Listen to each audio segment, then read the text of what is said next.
Hey parents, Dr. Tony here. And this is a goofy time of the year to do what we're doing here with our smoothing back to school transitions series of videos and emails and blog posts that are there to help your family in January and February. Obviously, it's pretty normal to help our crew and our community around August, September back to school. But in the last year, we've seen anything but normal take over our lives. So many of our kids are starting back up in person, in school learning, and that's phenomenal. Kids are meant to be on the move with each other, socializing, and it's just going to greatly increase the amount of good that our kids are going to get out of that world. But it's not going to come without challenges, especially with everything that's been in front of them. A lot of our kids are struggling already with focus and emotions and sleep, which is the topic of today. So let's break that one down here in video and part number 3 of the series. And I'm going to talk to you for 5 to 10 minutes all about how important sleep is, strategies, and 5 steps you can take to make sure your child is getting enough and full amounts of sleep, and how to really help you down that road. So step number 1 in this 5-step all about sleep is understand its importance. It's like drinking water and eating healthy and exercising. Sleep is one of those cliche, oh yeah, it's important, right? But it gets skipped over so much for our kids, how important it is. The number one thing we've seen change this year due to the immense amount of stress and emotional challenges that families are facing is we are seeing more exhausted kids than ever before, meaning tired. Okay, so now because of the pressures and the challenges that they face, and the fact that, again, even the way it's going to be with hybrid, that they can't move as often, and we are in the middle of winter, the brain actually needs even more recharging when it has to, 1, face as much stress as it does, and 2, it's not getting as much help from sunlight, exercise, outdoors, those sort of things. So now more than ever, sleep is crucial. An exhausted brain is a poorly functioning brain. And there's a zillion things, truly, the brain actually does. But when it comes to our kids going back to school, academically and cognitively, when a brain is tired and didn't get enough sleep to reset and recharge, it struggles with memory and focus. When a brain is tired, it stays in what's called fight or flight. That's kind of the emotional or amygdala part of the brain. Instead of nerding out here for a second, hippocampus, prefrontal cortex, these are terms that mean the processing, the organizing, the remembering parts of the brain, making good decisions, turn my homework in, go to this class. Those parts of the brain are not even accessed, not even turned on when the brain is tired and stuck in fight or flight. The other thing that our kids need as they go back to school is social. Oh my goodness, finally. God, they're going to have to smile with their eyes, which is unfortunate, but they're going to actually get to be social in a non-digital arena.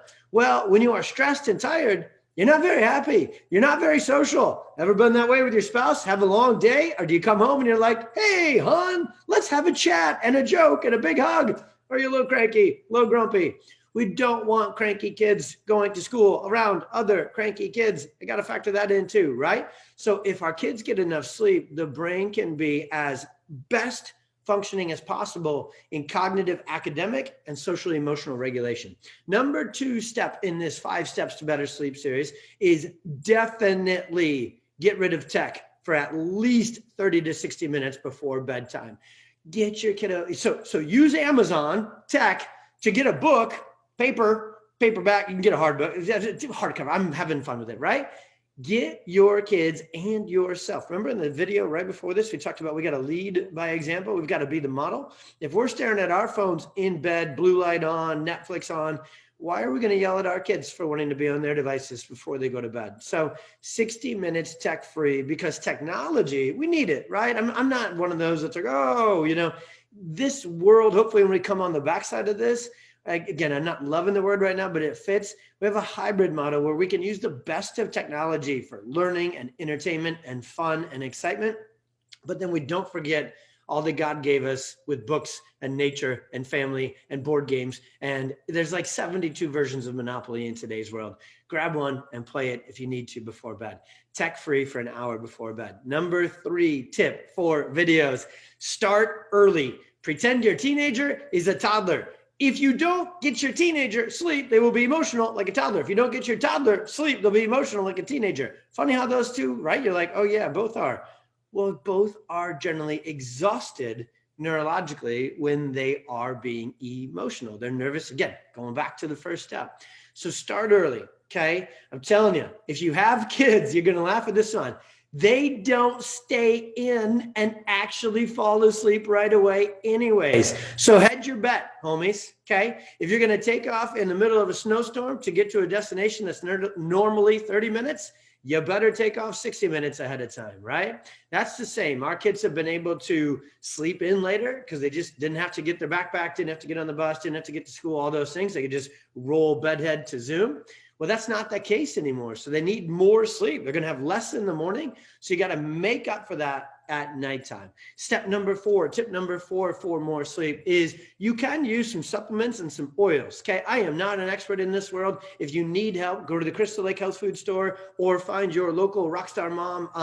I can just think of Amy and a bunch of others in our tribe that are great with essential oils. And again, just comment here below if you need help from our nutrition supplementation or our essential oil experts. We're neurological chiropractic experts, but we just know that this stuff works and it helps. If your child does struggle to fall asleep, or you just want to help them get great sleep, things like magnesium, there's a supplement called Natural Calm that I know my kids sometimes will use if they're having a hard time falling asleep, or essential oils that are there that can be used at that time too. So that's tip number 4.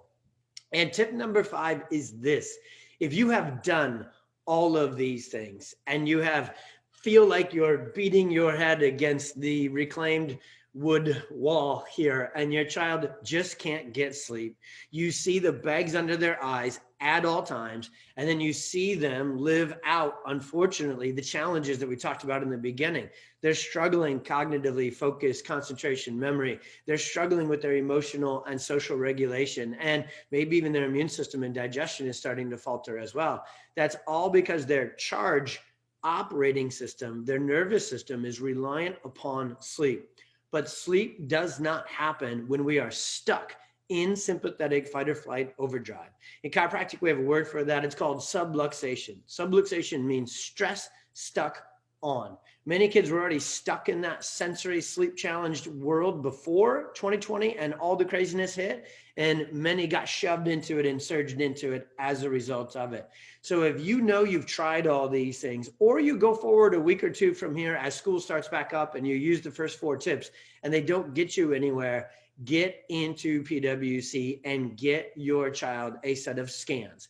The scans that we use in our office are called the insight scans. They will give you exact insights into if the nervous system is stuck in that fight or flight mode, how much, if so, and where. Because what we find all the time is that kids who are in that neurological stress, fight or flight state, that's for activity, that's for going, that's not for sleeping, that's not for concentrating, and that's not for emotional regulating. So what's awesome about the neuro-focused chiropractic approach that we use, we know once we have those scans and they become our blueprint for exactly where, how we need to get that kiddo or that person, parents, this is for you too, get them reset so that the nervous system can actually calm. I can think of a kiddo he's 18, just started with us, high school senior, a couple of weeks ago, struggling with all these issues for a long, long time. And again, obviously these restrictions really brought it to a whole nother level. And his first adjustment, it then led to his first full night of sleep he had gotten in years. Literally in one adjustment, that kid came back and looked and is a completely different kid. And when you get your full sleep, you get a full different life.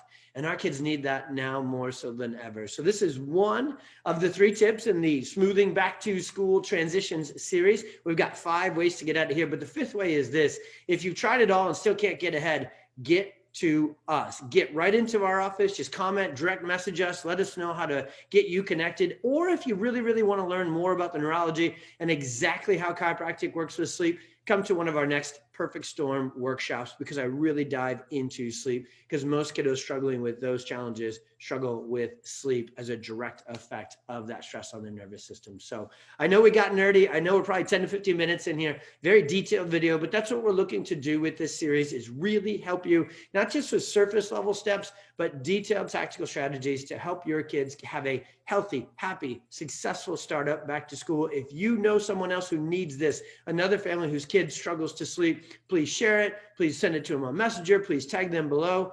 We want this video and this series to help as many kids, as many families in our community as possible. Thank you. See you on the next one, where we talk about the movement and tips that you can build into your kids' day to really keep their brain and nervous system healthy in that way. See you on the next one.